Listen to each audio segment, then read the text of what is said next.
Welcome to my channel business and technical tips मध्ये तुमचे स्वागत आहे. आताच गव्हर्नमेंटने नुकताच एक निर्णय घेतलेला आहे पीएफ वरती. आपण ईपीएफ वरती बोलणार आहोत. ईपीएफ वरती असा निर्णय घेतला आहे की तुमचं पीएफ फक्त 1800 कटणार आणि तुमची इन हँड सॅलरी ही वाढणार आहे. ती कशी मी तुम्हाला सविस्तर सांगतो. आपला सॅलरी समजा तुम्हाला 25,000 असेल, 30,000 असेल या 15-16,000 असेल, किती असेल त्याच्या सॅलरीवरती तुम्हाला डीए आणि कन्व्हेन्स वरती तुम्हाला 12% तुमचा पीएफ कटला जाईल. 12% तुमचा 1800 रुपये पीएफ कटला जाईल.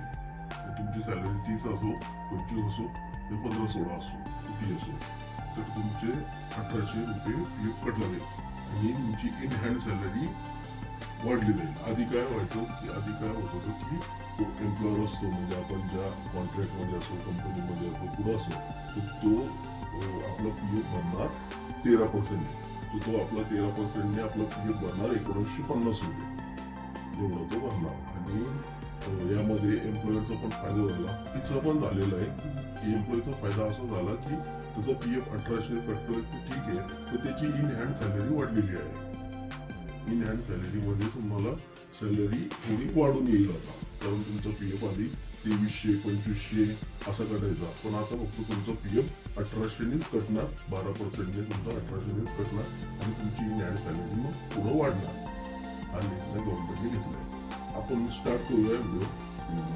त्यामध्ये काय काय चेंजेस झाले अजून तुम्हाला सविस्तर इमेजद्वारे तुम्हाला मी सांगणार. तर तुम्ही हा व्हिडिओ पूर्ण बघा. तुम्हाला ईपीएफची पूर्ण तुम्हाला मी माहिती सांगणार आहे. अशा ठिकाणी पीएफ लागू होत असेल तर दर महिन्याला तुमच्या पगारातला काही भाग पीएफ अकाउंट मध्ये जमा होत असतो.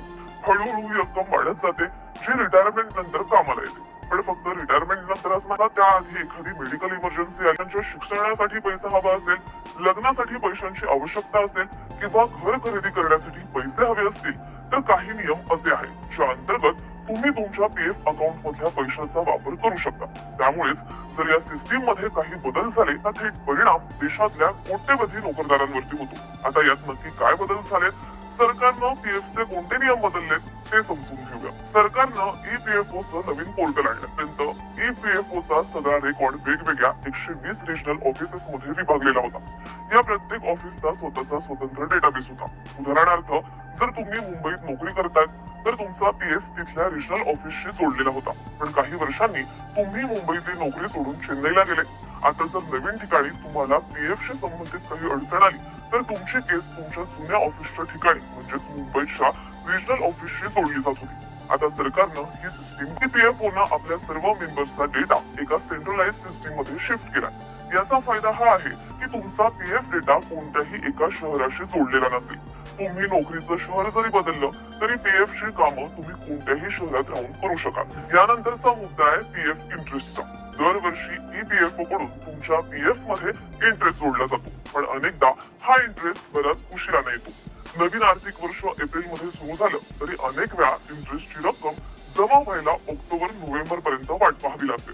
आता सरकारनं म्हटलंय की त्यांनी ही प्रोसेस फास्ट केली. कामगार आणि रोजगार मंत्री मनसुख मांडविया यांनी सांगितलंय की नव्या सिस्टीम नुसार 2025-26 या आर्थिक वर्षातला जवळपास 1.4 लाख कोटींचा इंटरेस्ट ऑटो प्रोसेस केला जाईल. त्यानंतर फील्ड ऑथॉरिटीज यांचं व्हेरिफिकेशन करेल. सरकारचं टार्गेट आहे की 15 जुलै पर्यंत देशातल्या 34 कोटी पीएफ अकाउंट मध्ये इंटरेस्ट पाठवला जाईल. आता सर्वात महत्वाचा मुद्दा पीएफच्या क्लेमचा, म्हणजेच तुम्ही तुमच्या पीएफ अकाउंट मधून किती आणि कशा प्रकारे पैसा काढू शकता. तर सरकारनं पीएफ स्कीम 1952 ऐवजी ईपीएफ स्कीम 2026 लागू केली आहे. याआधी जुन्या स्कीम नुसार पीएफ मधला पैसा काढण्यासाठी कारणांच्या वेगवेगळ्या 13 कॅटेगरीज होत्या, पण आता सरकारनं नव्या स्कीम नुसार फक्त 3 कॅटेगरीज ठेवली आहे.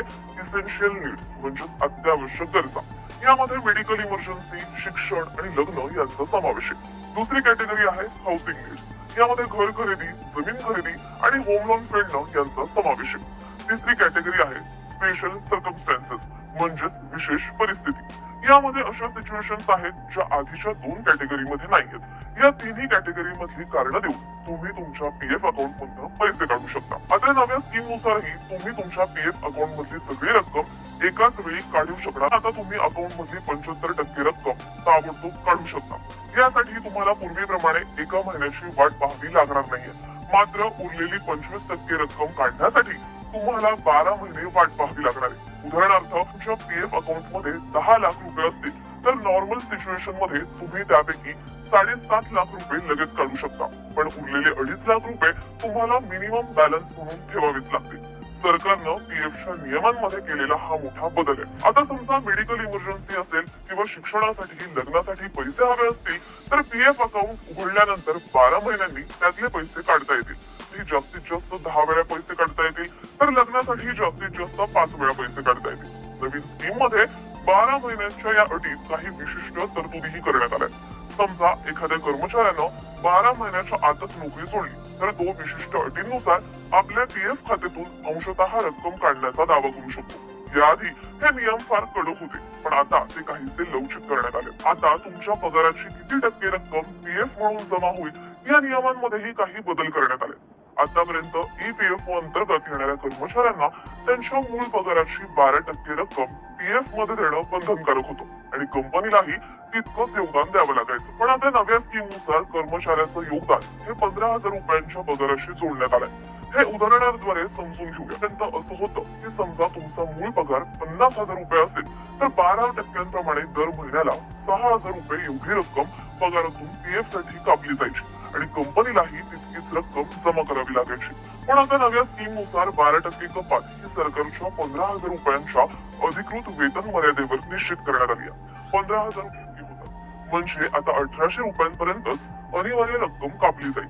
थोडक्यात सांगायचं झालं तर आता तुमच्या पीएफ अकाउंट मध्ये प्रत्येक महिन्याला 1,800 रुपयांपेक्षा जास्त रक्कम टाकण्यासाठी तुम्ही किंवा तुमची कंपनी कायदेशीररित्या बांधील नाही. यापेक्षा जास्त रक्कम टाकणं हे पूर्णपणे ऐच्छिक आहे. आता याचा तुमच्या पगारावर कसा परिणाम होईल तर आता तुमच्या महिन्याचा पीएफ कोटा फक्त 1,800 रुपयांपर्यंत कमी होऊ शकतो. तुमच्या सीटीसीची उरलेली रक्कम तुम्ही इन हँड सॅलरी म्हणून घेऊ शकता.